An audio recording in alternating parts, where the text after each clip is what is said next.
Hey guys, today we're going to talk about what really makes a good hair product.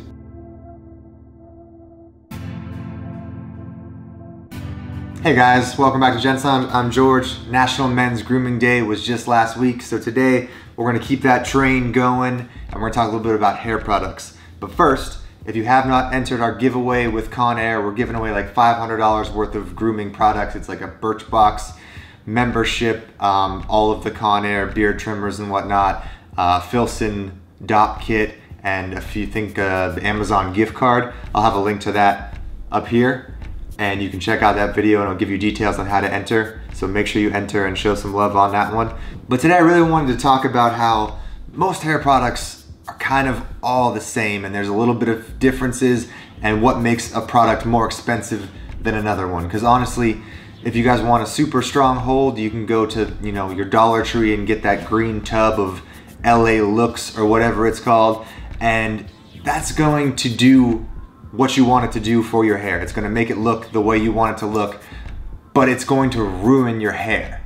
Alright guys, so as you can imagine, I get sent a ton of hair products. Like, I'm going to stack them up and see if I can hold them all. But these are hair products that have been sent to me in the last, I don't know, 5 or 6 months or so. I got 2 more. So I get a lot of hair products and I honestly do try them all out. And I will tell you that most of them, I can achieve this look with just about everything in my hand right now. Now the amount that I need to use and the amount of coaxing or hair drying or combing to get it the way I want to, that's kind of a different story. But I will say all these products will achieve this look for me if I use enough of it and do enough barbering, if you will. So there's kind of like 3 categories for guys, and that's pretty much your wax, your pomade, and then your paste. And a wax is gonna have a nice matte hold to it. It's gonna keep everything in place, but it's not gonna be too shiny. Pomades vary based on their strength of hold and shininess, but usually you'll get a pretty decent hold and a heavy shine with a pomade for the most part. People are blending everything together these days, so you can pretty much get whatever you're looking for. And then you have your paste, which is kind of the mix between the two. It's gonna be a little lighter, but it's still gonna give you a mild shine and keep everything where it needs to be. So let's talk about what makes a product more expensive. And number 1, you're probably going to pay for the brand. So when you're buying a high-end brand, you're paying for the name on the label, honestly, because you don't want to walk into your $50 haircut place and have some pomade on the shelf that costs $10. That would just be crazy and reasonable. Who would want that? So the $25, $30 pomades that you're finding in your high-end salons and whatnot are probably going to be just as good as, I guess $18 to $25 range pomade. That's kind of a good range to stick into. I wouldn't go too far below that unless it's a very small amount of it, because you're kind of sacrificing number 2, which is ingredients. So the one thing that gives hair a really strong hold and keeps things where you need it to be is alcohol. And I guarantee if you look in most of these products, there is some sort of alcohol in them, and alcohol dries out your scalp, it dries out your hair. It's not good for you. But if you look on the list of ingredients, sometimes the alcohol is further down on the list, so it means there's less of it in the product.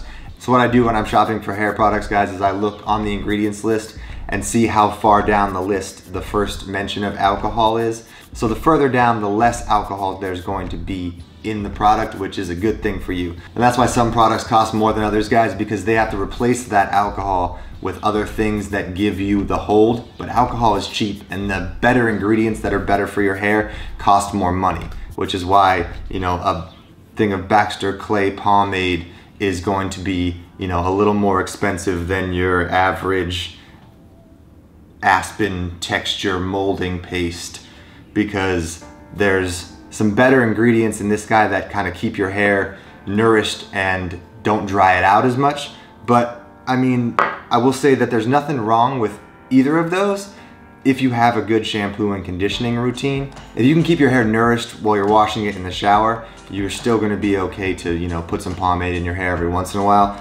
I wouldn't use heavy alcohol pomade on a regular basis, But if you need like a super hold for, you know, a photo shoot or a wedding or something that you have to look crisp for the whole night, then, you know, it's a kind of an occasion thing, I would say. Which brings me to the third thing that you're paying for, guys, and that is packaging. So, you know, obviously an Old Spice plastic little jar is going to cost a lot less than this nice glass jar from Baxter. So I actually wanted to start a hair product brand a long time ago, but I realized there's a ton of people who do it really well, so I might as well just support them. But I did source these packages, and I will tell you that this is like $1 to $2 depending on how much you buy in bulk, and this is like 50 cents maximum. So you can see where the price difference goes up there. And one last bonus thing to consider, guys, is look at how much product is actually in the product. The package may look super big, but there's only, you know, 2.5 ounces of product in there. So you realize what you're getting when you realize how much is actually in there and how much you need to use per use. So this guy from Old Spice, it might only be like 12, 14 bucks on the shelf, but you're only getting 2.5 ounces, and you have to use a pretty good dollop of it to make your hair stay the way you want it to. So is it really more worth it than this guy, which is 2 ounces, but I need like a dime size to get my hair where I need it to be with this. So if this lasts me 2 weeks and this lasts me a month, what's a better deal? Alright guys, and that pretty much wraps up the video on how to select the right hair product for you. I just want to take a quick moment and talk about the products that I use on a daily basis. I know I showed all of these and I have tried them all out and they all get my hair where they need to be, but the ones that I keep coming back to, right now I actually have this House 99 by David Beckham in here. Not my favorite, I'm gonna be honest, but I did just get it, so I tried it out.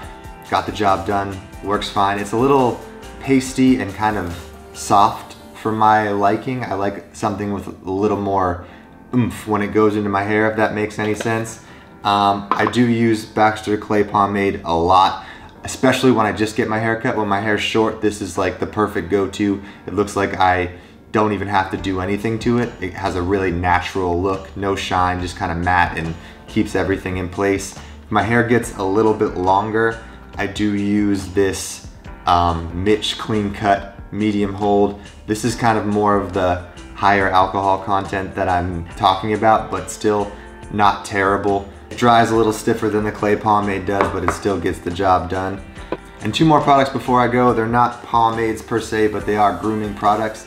So this is a thickening styling cream, which I have thick hair already, so I was like, what do I need this for? And I tried it out, and it kind of gives me that, you know, just got out of the shower, my hair dried naturally, but it still keeps everything in place and I can still move it around, which I really like. So that was pretty cool. And this is Paul Mitchell's new men's gentlemanly grooming line called, I'm assuming Maverick is what it's called, but this is their grooming spray, which is kind of like a lightweight hairspray, but it has more of a wax feel to it. So it doesn't feel like you have, you know, crunchy hairspray in your hair. It feels like you just ran through with like a mist of wax. So it keeps everything where it needs to be, and you can still move your hair around and adjust it throughout the day, which I really like. But also, again, yeah, alcohol, second ingredient in this, so I don't use that often, but I actually really like how it makes my hair feel and look, even though it's probably not great for my hair. Alright guys, and that pretty much wraps up the video. So how to select a hair product. Remember guys, look for how much is in it, look at the brand, look at the packaging, see what you're really paying for.